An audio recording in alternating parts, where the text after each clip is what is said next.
My name is Alyssa Monroe. I'm 28, and I can still hear the crack that changed everything. One second, my brother's hand was on my arm. The next, I was airborne, slamming into the porch railing so hard. I thought the air had been ripped out of me. The sound wasn't the railing. It was my ribs. I remember gasping, a short, broken sound that made the party music stop for half a heartbeat. Then his voice sharp, defensive. She tripped. And my father's eyes cut to mine. He didn't shout. He didn't move. He just leaned close enough for me to smell the whiskey on his breath and whispered, "Keep quiet, Alyssa. He has a future." My chest burned. My ears rang. Somewhere behind us, someone laughed like nothing had happened. Dad straightened, fixed his shirt, and told everyone to carry on. I stood there, clutching my side, and realized that silence was the only thing keeping our family together. I walked out. No one stopped me. Not even my mother, who pretended to refill glasses instead of looking at me. The drive that night was a blur of headlights and pain. Every bump in the road felt like fire spreading across my ribs. But I kept driving because staying meant pretending it didn't happen. When morning came, I was sitting in a clinic chair, shirt lifted just enough for the doctor to see the bruises. She didn't ask many questions. She just met my eyes and said, "You're safe now." Then she picked up the phone. If you've ever been told to stay silent for someone else's sake, share this story. Someone out there needs to hear it. And subscribe, because what happened after that call changed everything. The morning after the clinic visit, I couldn't stop replaying that whisper in my head. It wasn't new. It was the same sentence that had followed me my whole life, different words, same message: keep quiet. I grew up in a house where noise meant weakness and silence meant loyalty. My brother, Logan Monroe, learned early that he could shout, break, demand, and still be loved. My father, Frank Monroe, called it raising a strong son. My mother, Darlene, smiled through every slammed door and told me not to provoke him. When I was 8, Logan smashed my sketchbook in half because I wouldn't let him copy my homework. Dad laughed, told him, "Boys roughhouse, that's how they bond." Mom nodded, eyes lowered to the floor. I remember sweeping up the paper scraps, promising myself I'd never give him another reaction. Silence became my survival skill. I drew instead of speaking. By the time I was 16, I'd filled entire boxes with sketches, portraits of people who looked free. Dad called art a hobby for people who can't build real things. Logan inherited the company someday. I was expected to marry well, stay nearby, keep the family neat around the edges.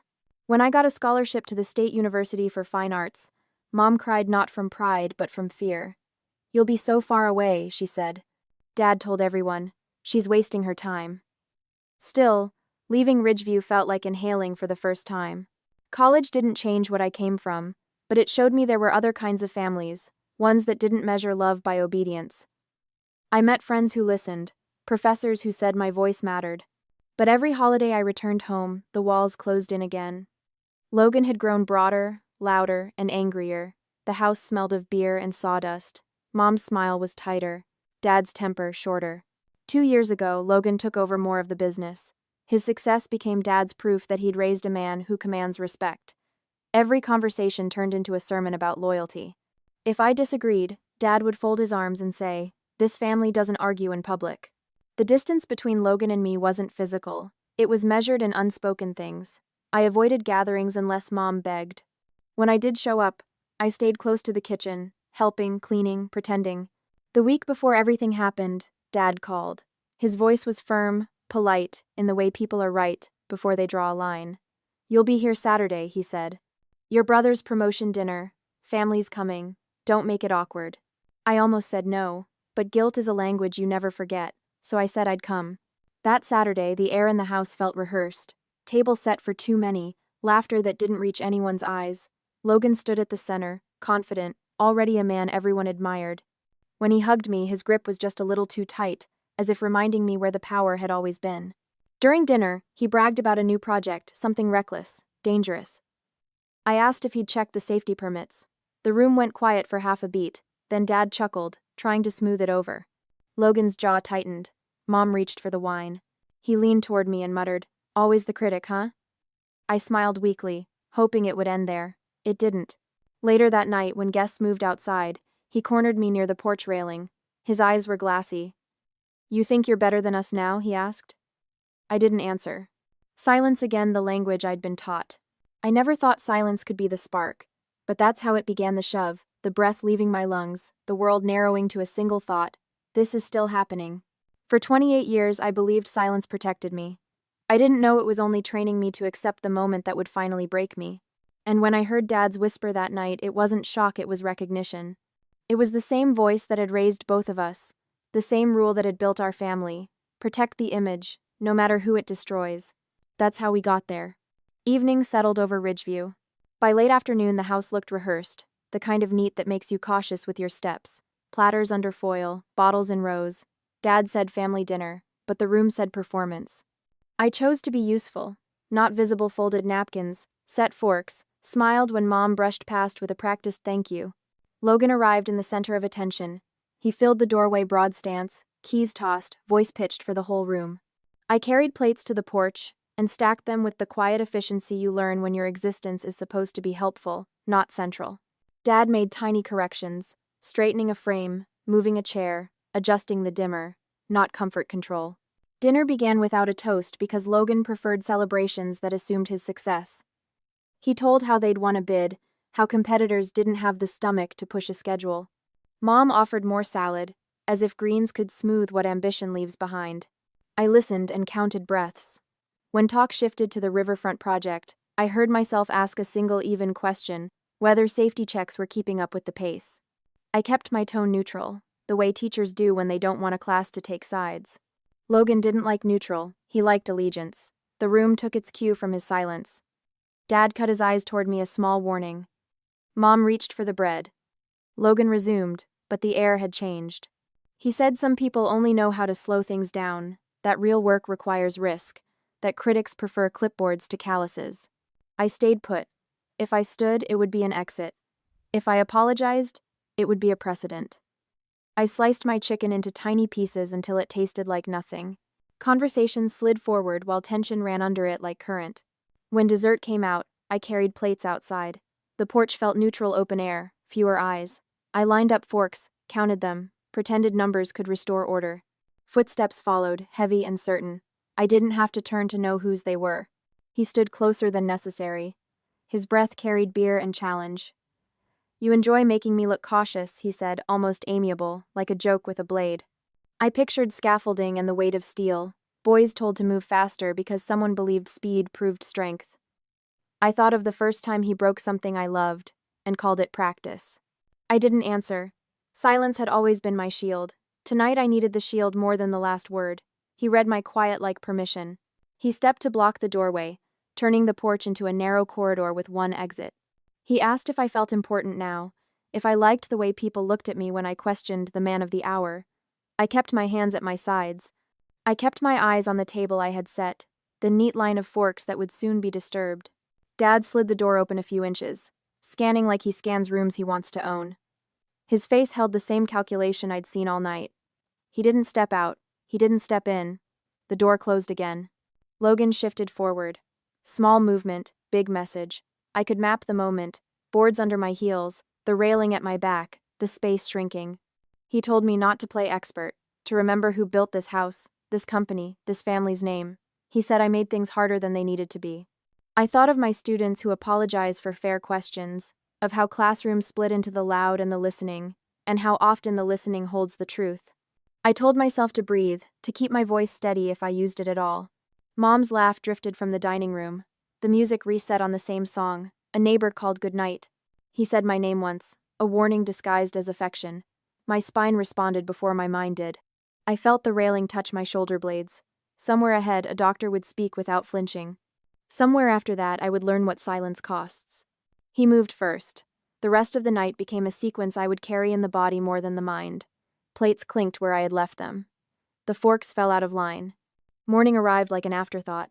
The sky outside the windshield was colorless. A thin bruise stretched across the horizon. My ribs ached each time I drew breath, as if my body still didn't believe the night was over. I drove without direction until a small sign read Ridgeview Clinic. The building looked ordinary, and that was what I needed, ordinary. Inside, everything hummed quietly. Computers, fluorescent lights, the soft rhythm of footsteps. Paperwork blurred in front of me. I couldn't remember what boxes I ticked, only the shaking of my hand. The nurse's smile was polite, practiced. I followed her down a hallway where the air felt cleaner than any truth I could offer. The exam room was small, its silence both comforting and accusing. A woman entered, a doctor, middle-aged, calm in the way steady people are.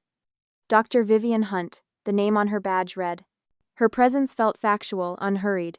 She asked routine questions, the kind meant to collect information, not confession. I answered automatically, shaping sentences that made sense on paper but not in life. When she examined me, her hands were deliberate, careful, not tentative. Pain burned beneath her touch. She paused, studying my face, not the bruise. I felt seen in a way that was almost unbearable. She didn't need to ask again. The truth was written under my skin, in the stiffness of my breath, in the way I flinched before she even reached me. For a moment she said nothing. The quiet stretched until I realized it wasn't pressure, it was space. Then she stood, crossed to the counter, and made a call. Her tone was neutral, professional, but I understood what that meant. She had recognized what I was too frightened to name. A few minutes later, another woman entered the room. Younger, steady-eyed, carrying a clipboard and something like certainty. Naomi Sanders. The introduction came through the paperwork she placed beside me. Her words were few, her questions smaller than the truth they circled. Did I have a safe place to stay? Could I reach anyone who wasn't part of my family? Each question felt like a test of vocabulary, how to define safety when you've never had to use the word honestly. I said I had my car. She nodded as if that was an acceptable starting point, though her eyes said otherwise. Then she outlined procedures, documentation, a protection order, steps that turned pain into evidence. She spoke in plain terms, without pity. There was dignity in that. While she explained, I felt the world tilt slightly back toward order. Each word drew a small line between what had happened and what could come next. She didn't ask for details, she offered process. Her calm did what comfort never could. It organized the chaos. When Dr. Hunt returned, she carried a folder of results. 2 ribs fractured, she said. Nothing displaced. Instructions for recovery, medication schedule, contact numbers. Her words were exact, not softened, not cruel. Somewhere in the clinical precision was a message that sounded like belief. This is real, and it matters. She didn't offer sympathy. She offered structure. That was enough to make me feel human again. When the appointment ended, I gathered the papers like fragile proof that something beyond my family still functioned by rules. Outside, the air was bright but cold. My breath formed small clouds on the glass of my car window. I watched them fade and thought about how fast evidence disappears if no one chooses to see it. The phone vibrated in my pocket. My father's name lit the screen. I stared until the ringing stopped. When it started again, I answered, not out of duty but closure. His voice was calm, too calm. He spoke about consequences, about loyalty, about keeping things within the family. I didn't argue. Silence was easier. It left no openings. Yet for the first time, the silence felt different. It wasn't obedience, it was distance. His words fell against it and slid away, useless. When the call ended, the quiet that followed was not empty but clean. I sat there for a long while, fingers resting on the steering wheel, lungs stinging but working. Behind me, inside that small clinic, 2 women had refused to look away. They didn't rescue me, not exactly. They did something harder. They saw me, and they believed what they saw. That was the first moment I began to believe it too. The days that followed were quiet in the way storms are quiet before they form. Nothing dramatic, no shouting, no confrontation, just a steady weight pressing from all sides. Silence became a language I could suddenly read fluently. The clinic report moved faster than I did. By Monday, a message from Detective Samuel Pierce arrived on my voicemail.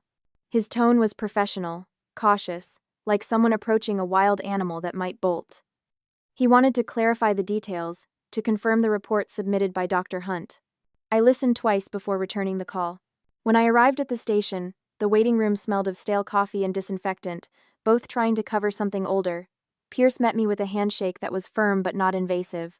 He didn't wear the uniform. Detectives never need costumes. His desk was plain, a stack of folders and a single plant that looked half alive. He asked about the night at my parents' house, the events, who was present, whether there had been any previous tension. His tone wasn't sharp.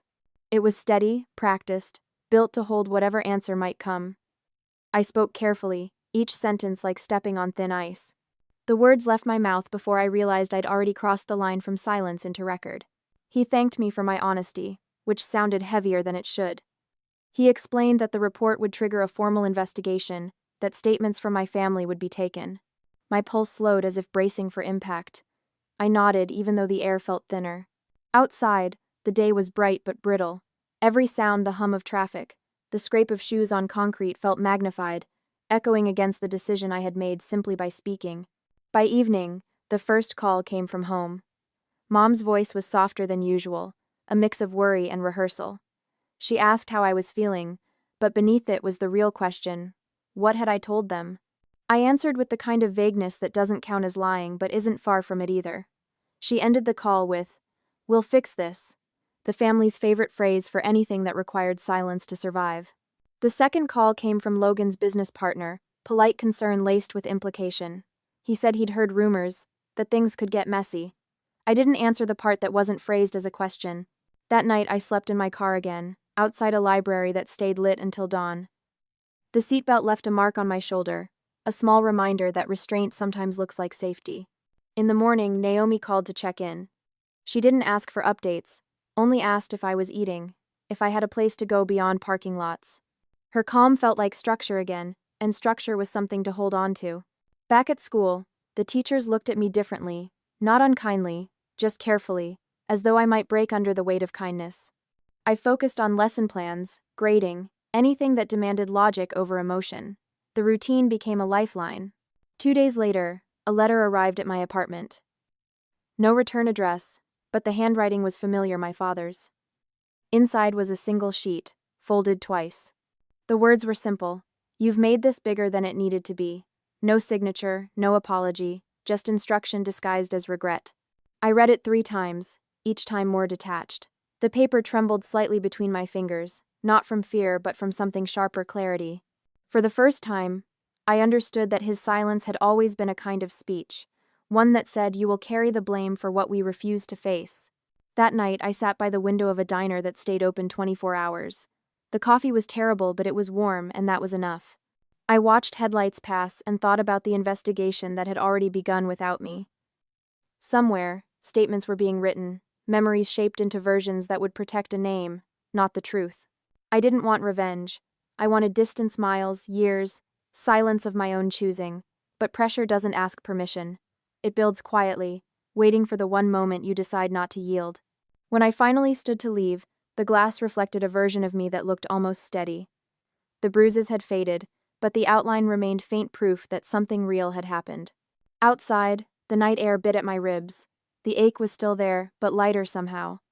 Pain had become information, and I was learning to read it. The first sign of fallout wasn't a phone call or a letter.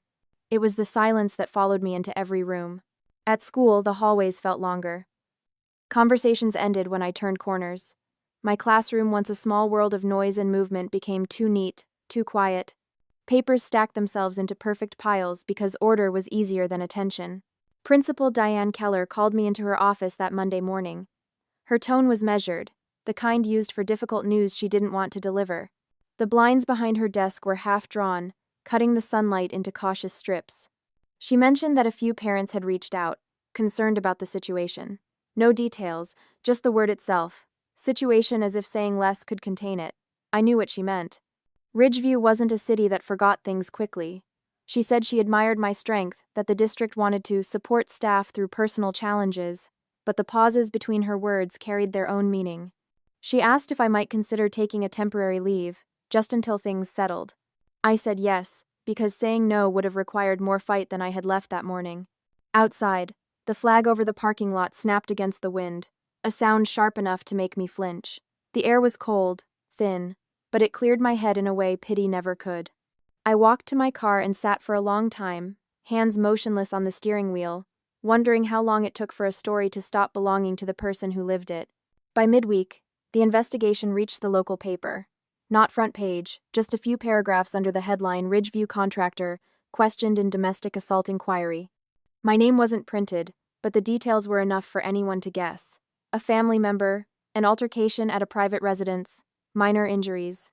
Each phrase built a wall between truth and interpretation. That night the phone lit up again. Unknown numbers, withheld numbers, a few messages that blurred together. Concern, judgment, curiosity disguised as sympathy. I stopped answering.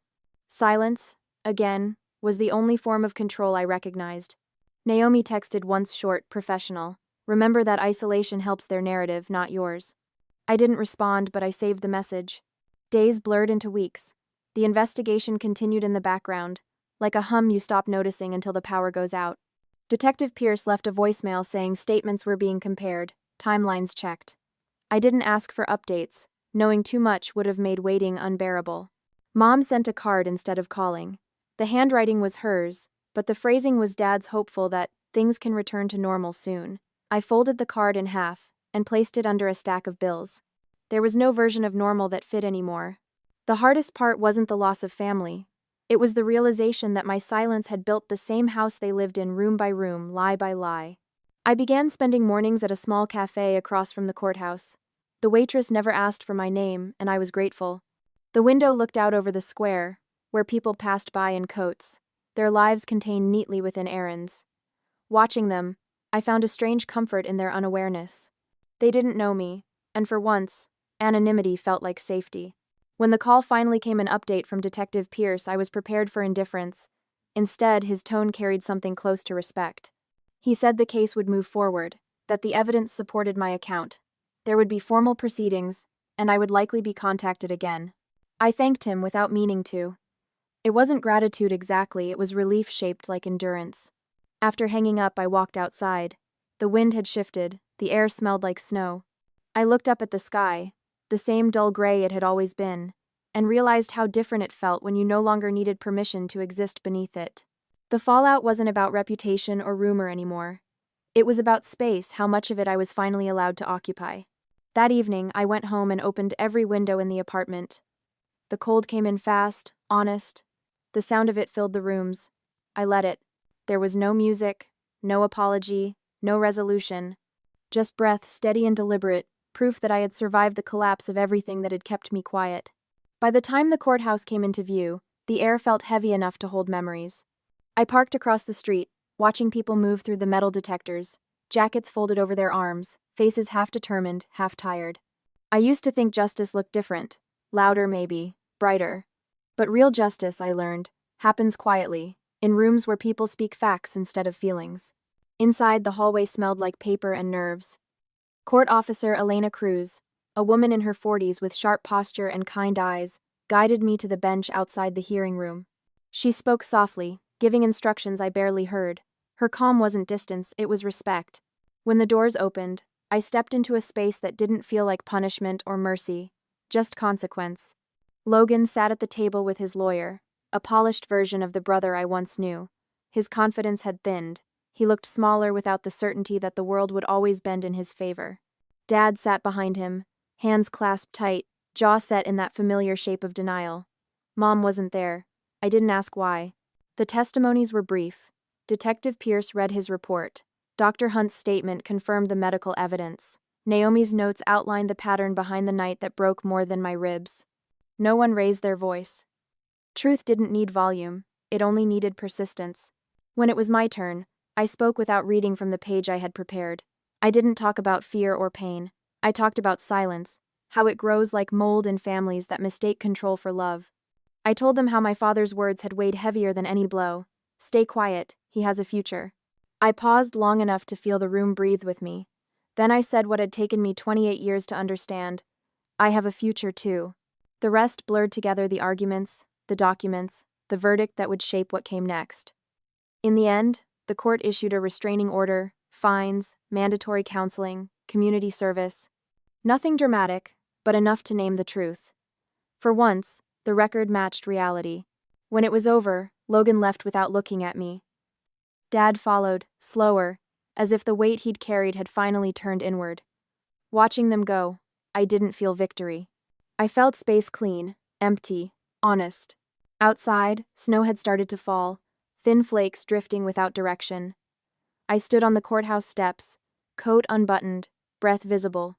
Officer Cruz passed by and nodded, her expression the kind that doesn't need words. I nodded back. Some acknowledgments don't require language. Over the next few weeks, life resumed its quiet shape. The district reinstated my position after the investigation concluded. Principal Keller welcomed me back with a polite smile. the kind that understood boundaries. My students didn't ask questions, and I didn't offer answers. Instead, I taught them what I had learned: how to speak without fear, how to listen without judgment. The apartment felt different too, less like a refuge, more like a beginning. I painted one wall blue, the color of winter skies before snow. I kept the windows open when I could, letting the air move through without permission. I didn't rebuild bridges. I didn't attend family dinners. I stopped answering the kind of calls that began with guilt. Sometimes healing isn't about reconciliation, it's about refusal. One afternoon, Naomi stopped by with coffee. We sat on the couch, quiet for a while. She mentioned other cases, other women, how long change takes. Her voice carried weariness and hope in equal measure. Before she left, she said, "You did more than survive, Alyssa. You broke the pattern." After she was gone, I thought about that sentence, the idea of breaking something not as destruction, but as creation. Maybe that's what survival really is: the art of rebuilding yourself out of what they tried to erase. Now, when people ask what happened, I don't hide. I tell them the truth, not for sympathy, but for clarity. I tell them that silence protects no one, that loyalty without justice is just fear dressed up as love. And when I think about that night on the porch, I don't replay the fall or the pain. I remember the moment after, the breath I took despite everything, the one that proved I was still here. That breath became a life, a voice, a story.